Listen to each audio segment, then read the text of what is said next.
اللہ رب الجلال نے قرآن کریم میں یہ بار بار فرمایا، من اطاع الرسول فقد اطاع اللہ، من اطاع الرسول فقد اطاع اللہ۔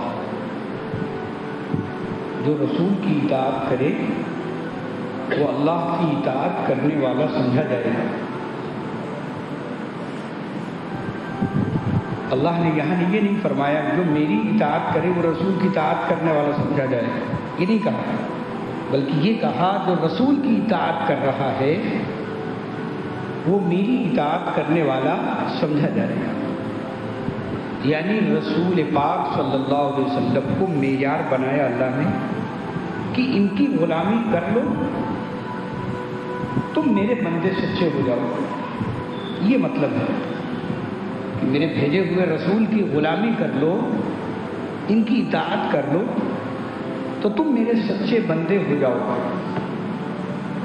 میری اطاعت کرنے والے سمجھے جاؤ۔ یہ بات قرآن میں بار بار آئی۔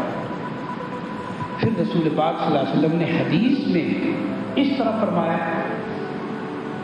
کہ جو میرے صحابہ کی اطاعت کر لے وہ میری اطاعت کرنے والا سمجھا جائے گا۔ حضور نے کیا فرمایا؟ جو میرے صحابہ کی اطاعت کر لے وہ میری اطاعت کرنے والا سمجھا جائے گا۔ حضور نے صحابہ کو معیار بنایا، اللہ نے حضور کو معیار بنایا، حضور نے صحابہ کو معیار بنایا، ترازو بنا کہ امت ہمیشہ تولی جائے گی صحابہ کے معیار پر۔ میرے دوستو عزیزو، علماء نے یہ بات لکھی ہے کہ صبح سورج جب نکلتا ہے تو سب سے پہلے سورج کی روشنی دینے والی یہ فضا ہے۔ فضا جو ہم دیکھتے ہیں یہ فضا ہے، سب سے پہلے یہی روشن ہوتی ہے، سب سے قریب سورج کے یہی ہے، اور اتنی زیادہ قریب ہے کہ وہ اسی میں مل جاتی ہے۔ آپ جب صبح کھڑے ہو چاہو کہ آپ سورج کے نیچے جو فضا ہے اس کو ہم دیکھیں، وہ نہیں دکھائی دے گی، سورج دکھائی دے گی، اتنی مل جاتی ہے۔ بات سمجھ رہے ہو؟ یہ سمجھے امت، علماء نے یہ مثال پیش کی ہے۔ حضرت قاری طیب صاحب رحمۃ اللہ علیہ محتمیم دارالعلوم دیوبند، سابق محتمیم مرحوم رحمۃ اللہ علیہ، انہوں نے یہ بات لکھی ہے کہ جیسے سورج کی سب سے پہلی روشنی کرنیں دینے والی یہ فضا ہے، وہ ماحول ہے، سب سے پہلے یہ روشن ہوتا ہے اور اتنا قریب قربت حاصل کر لیتا ہے سورج سے کہ آپ جب دیکھیں گے فضا کو تو آپ کو سورج نظر آئے گا، فضا نظر نہیں آئے گا، وہ سب اسی میں مل جاتی ہے، ساری روشنی سورج کو لے لیتے ہیں۔ اسی طرح صحابہ کرام کی جماعت کے بارے میں علماء نے لکھا ہے کہ جب سورج طلوع ہوا، یعنی پیارے آقا صلی اللہ علیہ وسلم تشریف لائے فاران کی چوٹیوں سے، جب سورج طلوع ہوا، ایمان کا، اسلام کا روشنی جب پھیلنا شروع ہوئی تو سب سے پہلے جب سورج کی فضا، سورج کی روشنی فضا لیتی ہے، اسی طرح رسول پاک صلی اللہ علیہ وسلم کے ایمان کی روشنی اور آپ کے اسلام کی روشنی، آپ کی شریعت و تعلیمات کی روشنی لینے والی سب سے پہلی جو جماعت ہے وہ صحابہ کی جماعت، صحابہ کی جماعت، اور اس طرح روشنی دی کہ جیسے یہ فضا سورج میں بدل گئی، اسی طرح صحابہ فوٹو کاپی ہو گئے، کاپی ہو گئے رسول پاک صلی اللہ علیہ وآلہ وسلم کے۔ آپ کے پاس ایک کاپی ہے، آپ گئے، کہا بھیا ہمیں اس کی 50 کاپی چاہیے، تو وہ ایک کاپی رکھتا ہے، نیچے 50 کاپی نکل آتی ہے۔ اسی طرح سے یہی حال صحابہ کا ہوا. 1,24,000 کاپیاں رسول پاک صلی اللہ علیہ وسلم نے تیار کرا. وہ بہت سے ایک ہی طرح، کوئی فرق نہیں حضور کے عمل میں. اللہ کے پیغمبر حتیٰ کہ رسول پاک صلی اللہ علیہ وسلم راستے میں کہیں بیٹھے ہیں پیشاب کرنے کے لیے تو صحابہ وہاں پہنچے، صحابہ بھی وہاں بیٹھ گئے، اگرچہ پیشاب نہیں لگی لیکن صرف اتباع رسول میں وہاں بیٹھ گئے کہ حضور یہاں بیٹھے تھے. اتنی کافی کرنے والی یہ جماعت، صحابہ کی جماعت، پورے صحابہ. اور ان تمام صحابہ میں خاص طور پر خلفائے راشدین ہیں، ابو بکر، عمر، عثمان و علی. پوری جماعت کا حال یہ تھا. اندھیروں میں زندگی گزارنے والے پورے عرب کے لوگ، ہر جہالت ان کے اندر ہے، اندھیرا بالکل ہے زندگی میں، کوئی اجالا کے نام و نشان نہیں. جیسے ہی حضور اپنی روشنی لے کر آئے، صحابہ جن کے دلوں میں اللہ نے ہدایت کے نور کو چمکایا تھا وہ لینے قریب آنے لگے. ایسا قریب آئے اور ایسے نقل کی انہوں نے کہ رسول پاک صلی اللہ علیہ وسلم کی مکمل اطاعت کے پیکر بن گئے. اور اللہ نے قرآن کریم میں ان کی تعریف فرمائی کہ صحابہ یہ محمد رسول اللہ والذین معہ وشداء علی الکفار رحماء بینہم، بڑے آپس میں نرم ہیں اور ظالموں پر بڑے سخت ہیں. یہ رکوع و سجدہ کرنے والے ہیں، ان کی پیشانی چمک رہی ہے سجدوں کے نشانوں سے. ان کا ذکر توریت میں بھی ہے، ان کا ذکر انجیل میں ہے، تمام کتابوں میں، آسمانی کتابوں میں ان کا ذکر ہے. میرے دوستو عزیزو، صحابہ کی وہ جماعت جس نے کوئی کسر باقی نہیں رکھی دین کے پہنچانے میں، قرآن کے پہنچانے میں، اور ایک ایک چیز کو حضور کی امت تک پہنچانے میں کوئی کسر اور کوئی سوسا نہیں چھوڑا، پورا حق ادا کیا. سرور کونین صلی اللہ علیہ وآلہ وسلم نے ایک موقع پر صحابہ کی جماعت بیٹھی ہوئی تھی، صحابہ بیٹھے ہوئے تھے. حضور نے فرمایا کہ یہودی جو قوم آئی اس میں 71 فرقے ہوئے. کتنے؟ 71. اور 71 فرقے جو ہوئے یہودیوں میں 70 جہنم جائیں گے، ایک جنت جائے گا. جو صحیح موسیٰ علیہ السلام کی کتاب پر، شریعت پر عمل کرنے والا ایک فرقہ جنت جائے گا، 70 فرقے یہودیوں کے جہنم جائیں گے. پھر رسول پاک صلی اللہ علیہ وآلہ وسلم نے فرمایا کہ عیسائی قوم آئی، عیسیٰ علیہ السلام کے ان کے نبی ہوئے. اس قوم میں آگے چل کے 72 فرقے ہوئے، 71 فرقے جہنم جائیں گے اور ایک فرقہ عیسائیوں میں جنت جائے گا. عیسیٰ علیہ السلام کی صحیح تعلیمات اور کتاب اور شریعت پر چلنے والا ایک فرقہ جنت جائے گا، باقی 71 جہنم جائے گا. پھر حضور نے فرمایا کہ میری امت میں 73 فرقے ہوئے، 73، اور میری امت کے 72 فرقے جہنم جائیں گے اور ایک فرقہ جنت جائے گا. صرف ایک. صحابہ جو بیٹھے ہوئے تھے، جب اپنی امت کا مسئلہ آیا، جب حضور نے اپنی امت کو فرمایا تو صحابہ چونک پڑے اور فوراً سوال کیا. یہودیوں میں کوئی سوال نہیں کیونکہ وہ گئے، گزر گئے. عیسائیوں میں کوئی سوال نہیں کیونکہ وہ گزر گئے. اب دین اسلام ہے، لہذا حضور نے جب اپنی امت کو فرمایا، دین اسلام کے بارے میں فرمایا، تو صحابہ کے دل میں سوال پیدا ہوا، سوال آ گیا. حضور نے جب فرمایا کہ میری امت کے 73 فرقے ہوں گے ایک فرقہ جنت جائے گا، 72 جہنم جائیں گے۔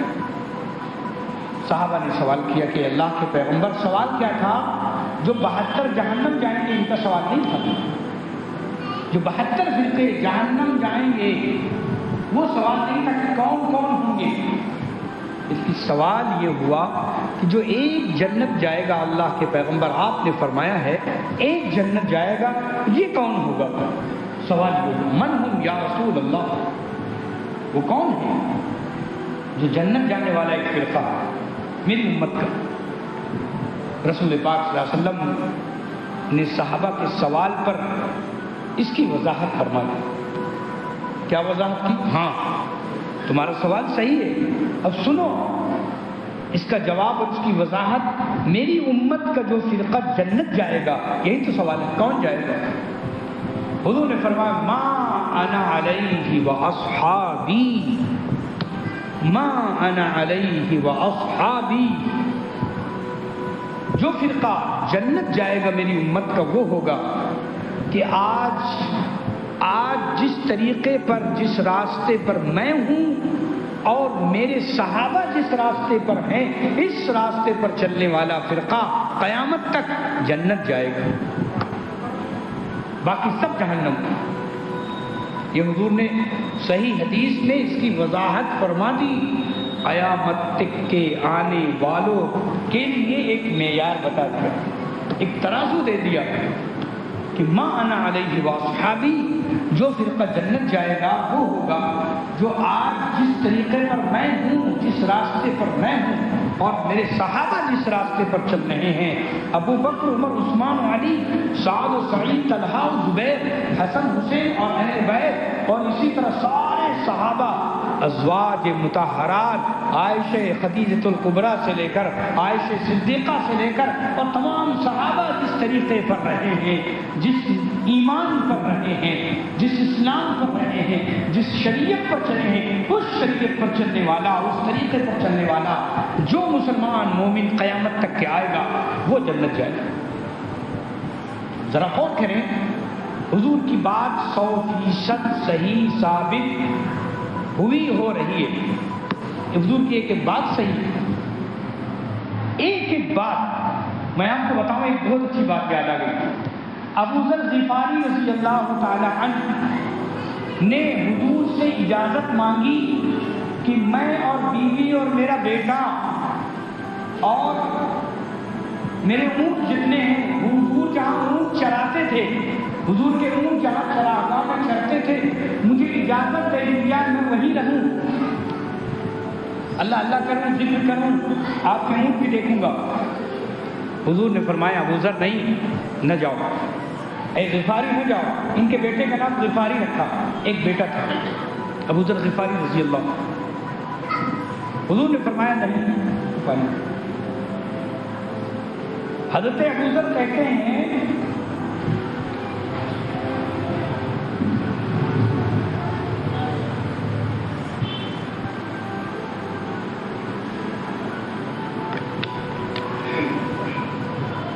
حضرت ابو ذر غفاری کہتے ہیں کہ میں اشراق کر رہا تھا حضور سے وہاں جانے کے لیے، حضور کہہ رہے تھے نہیں وہاں نہ رہو، اے ابو ذر میں دیکھ رہا ہوں کہ ایک طبقہ ظالموں کا تم پر، تمہارے اونٹوں پر حملہ کرے گا، میں دیکھ رہا ہوں حملہ کرے گا، تمہارے بیٹے کو قتل کرے گا، تمہاری بیوی کو لے جائے گا اور تم بوڑھے ٹک ٹک میرے پاس آؤ گے۔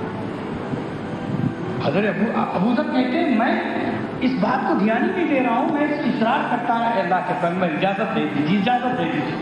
حضور نے وہاں رہنے کی اجازت دے دی۔ ایک دن میں وہاں چلا گیا، بس گیا، کوٹری وٹری بنا لی، رہنے لگا حضور کے جہاں اونٹ چرتے تھے۔ لیکن ایک وقت آیا کہ وہی ہوا جو حضور نے فرمایا تھا کہ شام کو لیٹے ہوئے ہم اونٹ چرا کے آئے، لیٹے ہوئے، کیونکہ یہ ایک دن کا ایک رات کا سفر تھا، مدینے سے ایک رات کا سفر تھا۔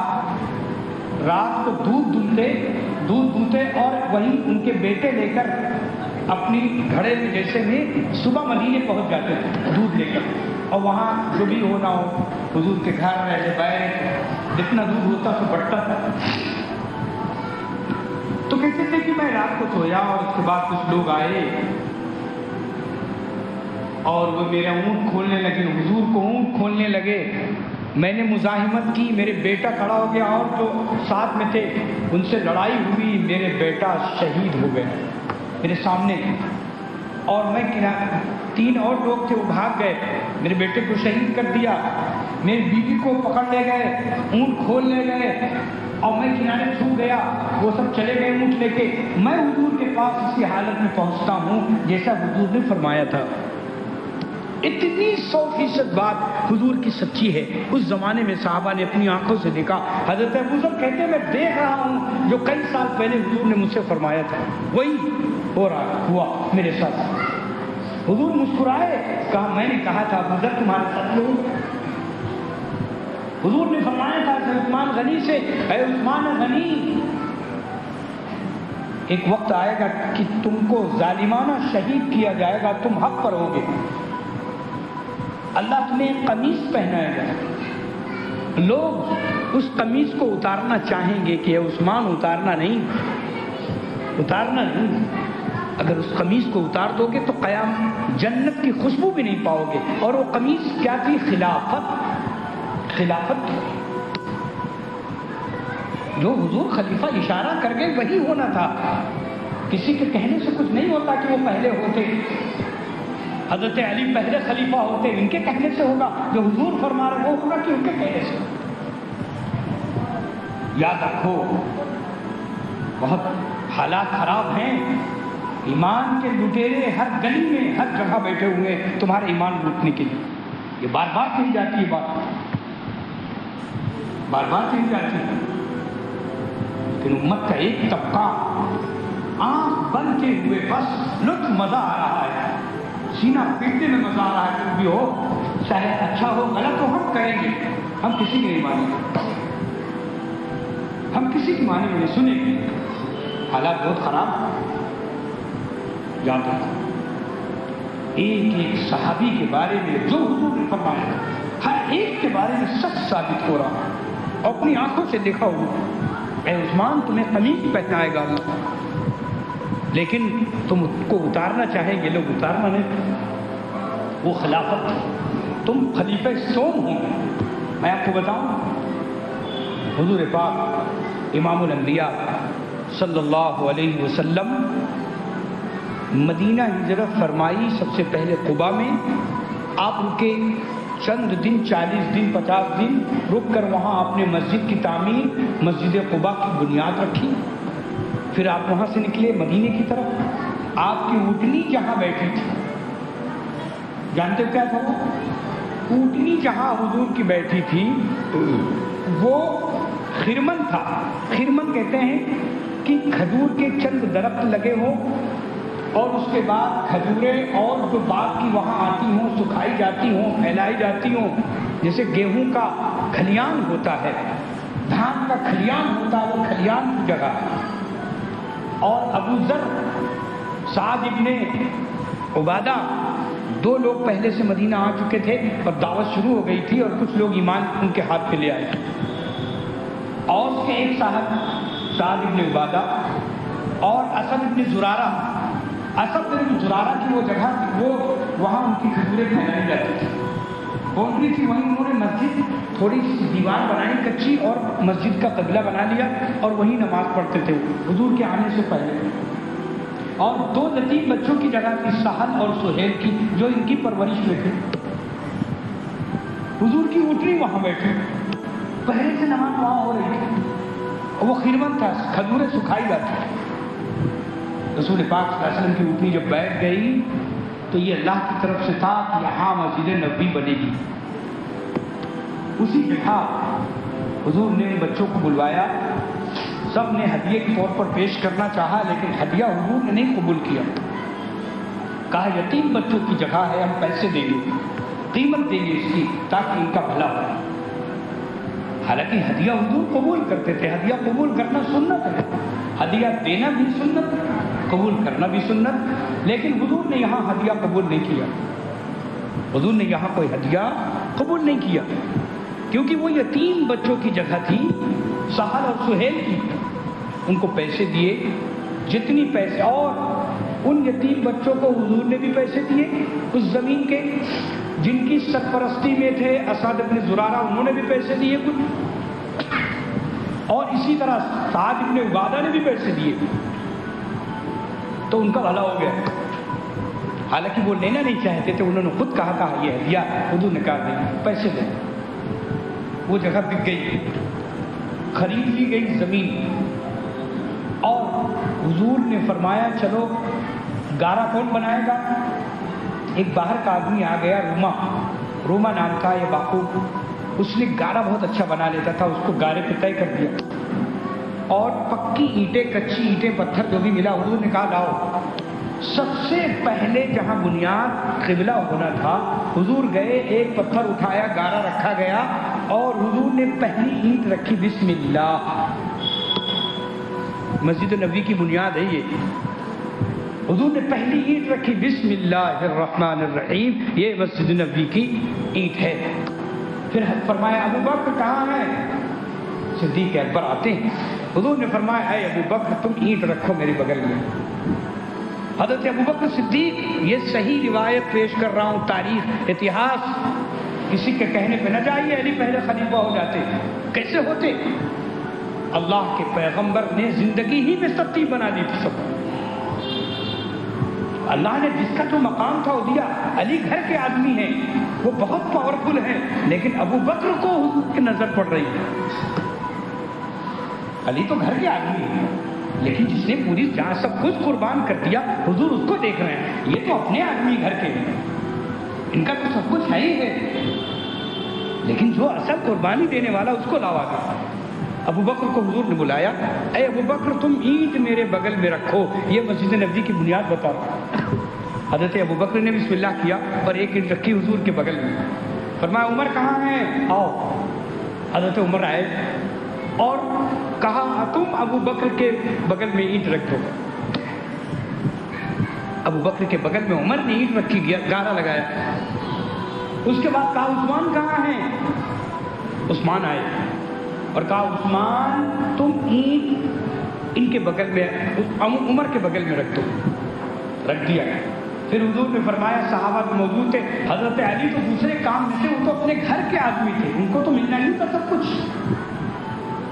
ان کو لوگ الگ کر دیتے، کیونکہ حضور اور اسلام میں یہ وراثت نہیں چلتی، وراثت علم میں چلتی ہے، گھریلو وراثت اسلام میں نہیں چلتی۔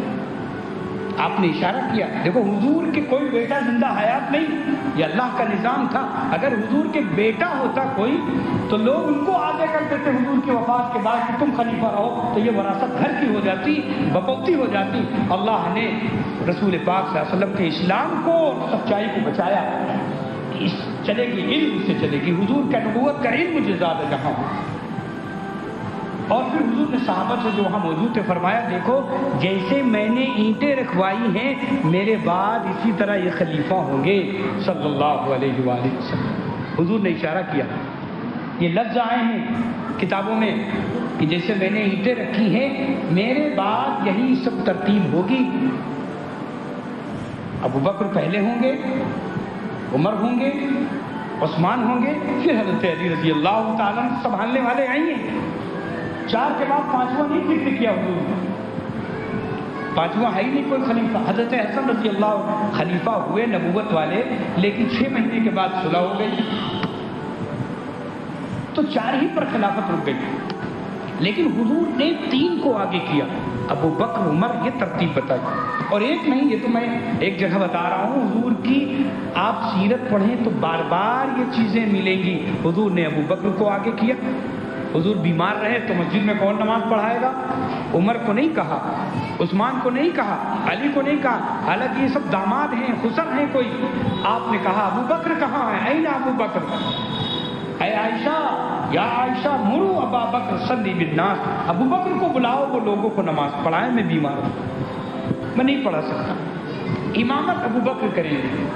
یہ اشارہ ایک حدیث، ارے پورا حدیث کا ذخیرہ اٹھا کے دیکھ لو، یہی ترتیب ملے گی تمہیں کہ ابو بکر پہلے، کہ ابو بکر کو بلاؤ تو نماز پڑھائیں۔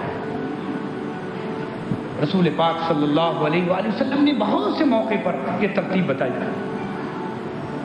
کہ ابو بکر، عمر، عثمان و علی، یہ خلافت کی ترتیب بہت سے حدیثوں میں آئی.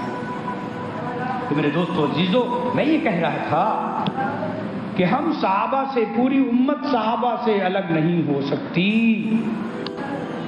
حضور نے فرمایا میرے صحابہ کے طریقے پر جو رہے گا، میرے طریقہ تو ہے ہی ہے، میری کاپی کرنے والے صحابہ. اچھا آپ بتائیں 1400 سال گزر گئے، کوئی آدمی کہے بھئی صحابہ کو تو یہ تو صحابی ہی تو تھے، نبی تو نہیں تھے. ہم نبی کی بات ساری مانیں گے، ہم نبی کی بات پر چلیں گے. کچھ لوگ پیدا ہوئے، ہو رہے ہیں اور ہوتے رہیں گے، پہلے بھی ہوئے آج بھی. ارے حضور کی زندگی میں مسیلمہ کذاب نے کہا میں نبی ہوں، ایسے لوگ بھی آئے، نبوت کا دعویٰ کرتے ہیں. تو امت خالی نہیں ہے، یا آپ خالی سوچ لیں کہ ہر زمانے میں، ہر طبقے میں دین کو پلٹنے والے، صحابہ کو بیچ سے کاٹنے والے پیدا ہوتے رہیں گے، اور امت کو گمراہیت کی طرف لے جانے والے ہوں گے. لیکن خبردار، امت گمراہ نہیں ہو سکتی. وہ شخص سیدھے راستے سے ہٹ نہیں سکتا جس نے اللہ، اس کے رسول کو اور صحابہ کو پکڑ لیا. یاد رکھو، صحابہ کے دامن کو پکڑنے والا کبھی شریعت سے الگ نہیں ہو سکتا. اس لیے بار بار صحابہ کرام کی قربانیوں کو اور خلفائے راشدین کی قربانیوں کو بتایا جاتا ہے، اور امت نے یہ کر کے دکھلایا ہے کہ ان کو پکڑے رہو. حضور نے بھی فرمایا میرے اور میرے صحابہ کے طریقے پر جو چلے گا وہی کامیاب ہے، اس کے علاوہ کسی کی کامیابی کی گارنٹی نہیں ہے. صحابہ نے جو کیا، کاپی کی ہے. اچھا ہم اگر کاپی کرنا چاہیں نہیں کر سکتے، حضور کی بہو کاپی کر نہیں سکتے، کیونکہ صحابہ تو آنکھوں سے دیکھ رہے تھے حضور کب اٹھ رہے ہیں، کب بیٹھ رہے ہیں، کب کیسے چل رہے ہیں، کیسے سو رہے ہیں، کیسے جو ہے کروٹیں دے رہے ہیں، کیسے سانسیں چل رہی ہیں، حضور کا ذکر کیسا ہے، حضور کی نماز کیسی، یہ تو صحابہ اپنی آنکھوں سے دیکھ رہے ہیں. تو کاپی کرنے والے وہ ہوں گے کہ ہم ہوں گے؟ ہم تو صحابہ کی کاپی کریں گے، کاپی کی کاپی کریں گے ہم. اس لیے یاد رکھو، صحابہ پوری کاپی ہے حضور پاک صلی اللہ علیہ وسلم کے. ابو بکر، عمر، عثمان و علی، اور کسی صحابی کے جو پیچھے چل گیا وہ یہی سمجھا جائے گا وہ حضور کے پیچھے چل رہا ہے، وہ حضور کے پیچھے چل رہا ہے. اس لیے غلط فہمی میں نہ رہو کہ صحابہ کو بیچ سے نکال کر ہم کچھ کریں. ہم ہرگز اماں ابا کو ہٹا کر کوئی بیٹا کیا کرتا ہے؟ کچھ کر سکتے ہیں. اماں ابا کو ہٹا دو، ہم ڈائریکٹ گھر کے مالک بن جائیں گے، نہ حکومت سرکار قبول کرے گی، نہ دنیا والے قبول کریں گے. ارے اماں ابا سے تو ہی ہے، تو ان کو بھی سے ہٹا رہا، تو اپنے ماں باپ سے ہے. اگر اماں ابا کو ہٹا دیا جائے تو تیرا وجود ہی نہیں، تو کہاں سے آیا پتہ ہی نہیں. یہی حال صحابہ کا ہے. بیچ سے ہٹا دو تو نہ قرآن کا اعتبار، نہ حدیث کا اعتبار، نہ اسلام کا اعتبار، سب ختم ہو جائے.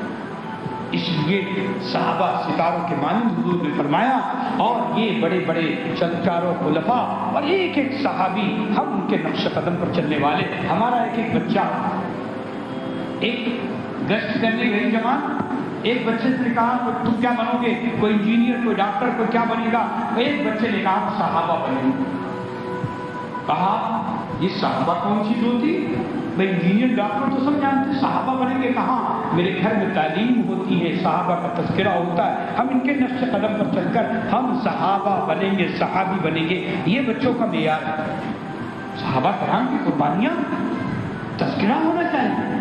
ایسی ایسی قربانیاں ہماری انگلی میں کٹ جائے ذرا سے تو بینڈیج لگاتے ہیں، کئی دن تک کوئی کام نہیں کر پاتے ہیں، اس سے کہ انگلی کٹ گئی ذرا سے. میدان جنگ میں صحابہ کا ایک ہاتھ کٹا ہوا جھول رہا ہے، کہا یہ بڑی دقت کر رہا ہے، پیر کے نیچے دبایا، کھینچ لیا، پھینک دیا اور لڑنے لگے. تلوار سے ایک ہاتھ میں ڈنڈا ہے، تلوار سے لڑ بھی رہے، ڈنڈا بھی پکڑا. کہا دوسرا ہاتھ کاٹ دیا، یہ بھی جھول رہا ہے، اس کو بھی نوچا، پھینک دیا، جھنڈا اس طرح دبا لیا. کسی کی مجال ہے، ہمت ہے کسی کی دکھا دے. انگلی کٹ جائے تو کئی دن تک پریشان رہتے ہیں. آج کل کا گرمی کی برداشت، وہ گھر میں اے سی ہے تو اے سی بھی مزہ نہیں آ رہا، کیا کریں؟ یہ آرام آسائش صحابہ کی یہ جماعت اتنی قربانیاں دینے والی کہ اپنی آنکھ ہاتھوں سے ہاتھ کھینچ کر پھینک دے رہے ہیں. گوشت کھا رہے تھے, کہاں صحابی گئے, اسلام کو پسپا ہونا, گوشت پھینک دیا اور اپنے آپ کو کہا تم گوشت کھانے میں لگے ہو, اسلام مٹ رہا ہے, تلوار لے کر جماعت میں گھس گئے, شہید ہونے کے بعد واپس. یہ صحابہ کی صفت, یہ ان کا ولولہ تھا, شوق تھا کہ اپنی جان اللہ کے لیے, اس کے رسول کے لیے, مال اللہ, اس کا رسول, سب کچھ اس کا ہے, جب چاہے ہم سے لے لیں.